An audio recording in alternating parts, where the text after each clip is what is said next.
Perkenalkan, nama saya Rizka Sesabila, NPM 1951010176.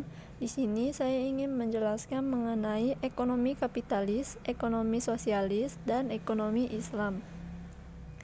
Ekonomi kapitalis itu adalah sistem perekonomian yang memberikan kebebasan penuh kepada setiap orang untuk melaksanakan kegiatan perekonomiannya. Yang kedua, ekonomi sosialis. Ekonomi sosialis adalah sistem perekonomian yang memberikan kebebasan yang cukup besar kepada setiap orang untuk melaksanakan kegiatan ekonomi, tapi dengan campur tangan pemerintah. Yang ketiga, ekonomi Islam adalah sistem ekonomi yang dimana dalam pelaksanaannya berlandaskan dengan Al-Quran dan hadis. Ciri-ciri 1. Ekonomi kapitalis. Ciri-cirinya adalah adanya pengakuan yang luas atas hak pribadi. Yang kedua, perekonomiannya diatur oleh mekanisme pasar. Yang ketiga, manusia dipandang sebagai makhluk yang selalu mengejar keuntungannya sendiri.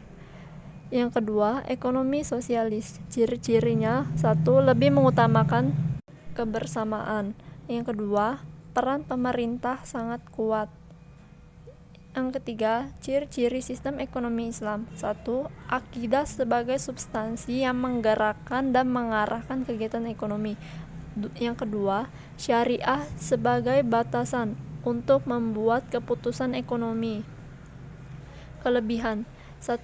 Kelebihan ekonomi kapitalis adalah 1. Adanya persaingan usaha, dapat menciptakan produk yang berkualitas. Yang kedua, kelebihan ekonomi sosialis, yaitu kondisi ekonomi relatif stabil.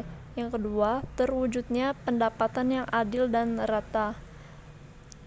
Yang ketiga, kelebihan ekonomi Islam, yaitu adanya kebebasan bagi setiap individu untuk membuat keputusan. Kekurangan ekonomi kapitalis, yaitu terjadinya persaingan usaha yang tidak sehat. Yang kedua, kekurangan ekonomi sosialis, yaitu potensi inisiatif dan daya kreasi masyarakat tidak berkembang. Yang ketiga, kekurangan ekonomi Islam, yaitu lambatnya perkembangan literatur ekonomi Islam.